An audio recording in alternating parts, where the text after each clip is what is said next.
আসসালামু আলাইকুম ওয়া রাহমাতুল্লাহি ওয়া বারাকাতুহু। সম্মানিত প্রিয় ভাই ও বন্ধুরা, আজকের এই ভিডিওতে আমি আপনাদের সাথে আলোচনা করব হযরত মূসা আলাইহিস সালাতু ওয়াস সালামের দোয়া।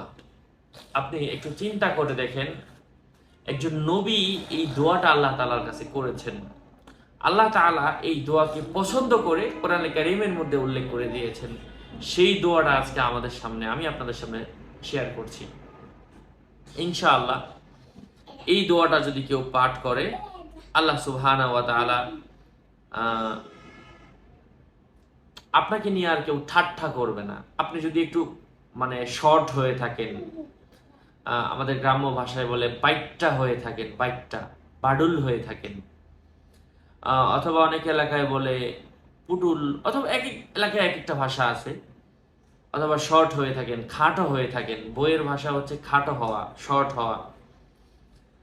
তো আপনি যদি শর্ট হয়ে থাকেন, অথবা আপনাকে দেখতে একটু বিশ্রী দেখা যায়, একটু কালো, অথবা আঙ্গুল আমার 5টা, কারো 6টা, কারো একটা চোখ কানা, হাজারো সমস্যা থাকতে পারে, কারো বাবা নাই, অথবা একজন নারী সে অপরাধ করে, সে জিনা করে, একটা ছেলে সে চুরি করে, সে অপরাধ করে, এই জন্য তাকে এই নামে টিটকারি করা, এইভাবে বলা কোনোভাবেই উচিত না। যাই হোক, কেউ যদি আপনাকে নিয়ে টিটকারি করে, আপনাকে খোঁটা দেয়, আপনি যদি এই আমলটা করেন, আল্লাহ সুবহানাহু ওয়া তাআলা ঠিক এরকম একটা খোঁটার জবাব, যে আপনাকে নিয়ে টিটকারি করেছে তার দিকে ফিরে যাবে, সেও এমন একটা খোঁটার সম্মুখীন হবে। এটা মূসা আলাইহিস সালাতু ওয়াস সালাম তিনি নিজেই দোয়াটা করেছিলেন। আমি ঘটনাটা শেয়ার করছি, তারপরে নিয়মটা বলবো। একটা সময় মূসা আলাইহিস সালাতু ওয়াস সালাম বনি ইসরাঈলদেরকে নির্দিষ্ট গাভী জবাই করার জন্য নির্দেশ দিয়েছিলেন। এটা 15 নম্বর পারার মধ্যে সূরা বনি ইসরাঈলের মধ্যে এসেছে। আল্লাহ তাআলার পক্ষ থেকে তিনি নির্দেশ দিয়েছিলেন, এটা গরু জবাই করো।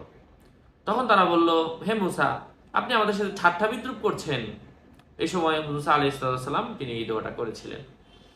অর্থাৎ নবী শুধু শুধু একজন মানুষকে কেন গরু জবাই দিতে বলবেন? কারণ এখানে একটা ঘটনা ঘটেছিল, একজন মেরে ফেলেছিল, তো আল্লাহ আদেশ করেছিলেন, তো গরু জবাই করার পরে এখান থেকে কিছু মাংস নিয়ে ওই বাচ্চার শরীরে লাগানোর জন্য, বাচ্চা কথা বলবে। আল্লাহর বিষয়, এটা সবই গাইবি এবং কেমন যেন অদ্ভুত অদ্ভুত মনে হয়, কিন্তু আল্লাহ পাক কোরআন কারীমের মধ্যে দিয়েছেন এবং এটা আল্লাহর একটা নিয়ম ছিল, রেওয়াজ ছিল। যাই হোক, তো মূসা আলাইহিস সালাম তিনি এই দোয়াটা করেছিলেন। তো এই পরবর্তীতে আল্লাহ তাআলা এই দোয়াটা কোরআন কারীমের মধ্যে এনে দিয়েছেন। সুবহানাল্লাহ। এই দোয়াটা শেয়ার করছি। আচ্ছা, নিয়মটা বলে দিচ্ছি। আপনারা যাদেরকে নিয়ে ঠাট্টা করে, টিটকারি করে, তো আপনারা এই দোয়াটা প্রত্যেক দিন ফজরের পরে 11 বার এবং মাগরিবের পরে 11 বার, পরে ফজরের পরে, মাগরিবের পরে 11 11, এভাবে 7 দিন করতে থাকেন। আল্লাহ পাকের জবাব তার দিকে দিয়ে দেবেন ইনশাআল্লাহ। চাইলে আপনি আরো বেশিও পড়তে পারেন। দোয়াটা হচ্ছে আউযু বিল্লাহি আন আকুনা মিনাল জাহিলিন। অর্থ হচ্ছে, আমি আল্লাহ তাআলার নিকট জাহেলদের অন্তর্ভুক্ত হওয়া থেকে আশ্রয় প্রার্থনা করছি। আল্লাহ পাক আমাদের সবাইকে আমলের তৌফিক দান করেন। আগেও কিছু কথা বলেছি, ডেসক্রিপশন বক্সে ক্লিক করলে আমার পেজ আসবে, এর বাইরে অন্য কোনো পেজ নাই।